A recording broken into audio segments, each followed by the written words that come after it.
আজকের এই ভিডিওটা শুধু তাদের জন্য যারা এখনও বিয়ে করেনি। এই ভিডিওটা হতে পারে আপনার জীবনের লাইফ লেসন।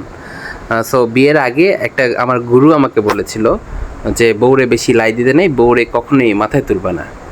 কিন্তু আমি তো গুরুর কথা শুনিনি, আমি নিজেই গুরু হইতে চাইছি। আমি বউরে লাই দিয়ে দিয়ে মাথায় তুলে এখন আমার অবস্থা হয়েছে একদম ভুট্টু সাহেবের মতো। খুবই খারাপ অবস্থা। ভুট্টু সাহেবের কথা শুনে আমি পড়ছি বিপদে। বউয়ের শখ হয়েছে যে শাপলা ফুল নিয়ে সে ছবি তুলবে।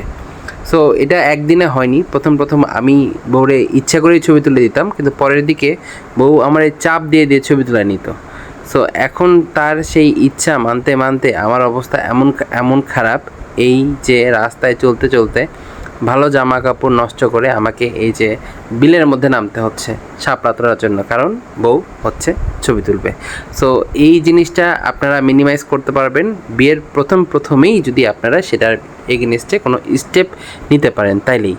তাছাড়া এই যে আমার মতো যদি আপনারা ভুট্টু সাহেবের কথা শুনে বউরে লাই দিয়ে দিয়ে মাথায় তুলে ফেলেন, তাইলে কিন্তু আপনি বিপদ। আমার মতো সারা জীবনই আপনাকে পস্তাইতে হবে।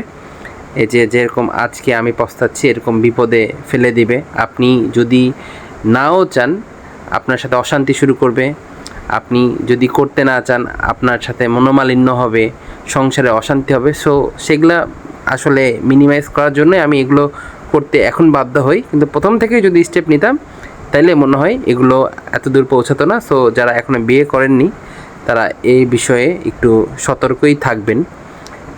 প্রথমের দিকেই একটু বইয়ের কন্ট্রোলটা নিজের হাতে নিয়ে নেবেন, তাইলে দেখবেন যে জীবনটা এরকম আমাদের মতো দুর্বিষহ হবে না।